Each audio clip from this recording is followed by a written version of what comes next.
आणि हे सगळं समोर आल्यानंतर खोट्या सह्या आणि सरकारची फसवणूक याबाबतचं उत्तर माणिकराव कोकाटेंनी द्यावं असं जितेंद्र आव्हाड यांनी म्हटलं. तर मुख्यमंत्र्यांनी कोकाटेंचा राजीनामा घ्यायलाच हवा, आमदारकीही ठेवता येत नाही अशी प्रतिक्रिया प्रकाश आंबेडकर यांनी दिली आहे.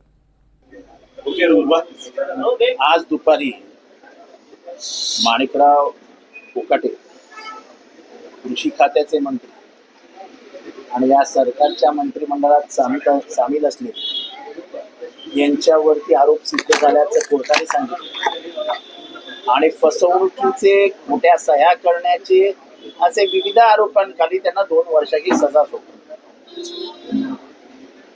मी पहिला इंटरव्ह्यू दिला त्याच्यातच सांगितलं सरकार काही करणार नाही.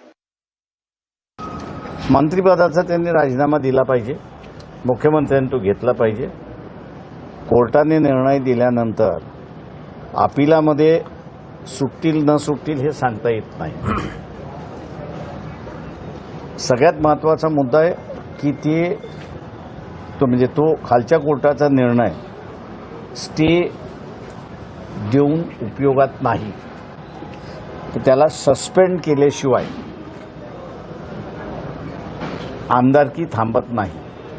त्याच्यामुळे कागदपत्रावरनं तरी असताना एक स्पष्ट दिसते की त्यांनी माहिती जी आहे ती योग्य पुरवली नाही, कोर्टाला म्हणजे सरकारला मिसलीड केलेलं आहे आणि मिळवलेलं आहे. त्याच्यामुळे ती कारवाई झाली पाहिजे असं माझं स्वतःचं म्हणणं आहे. राजीनामा द्यावा, त्यांनी राजीनामा दिलाच पाहिजे.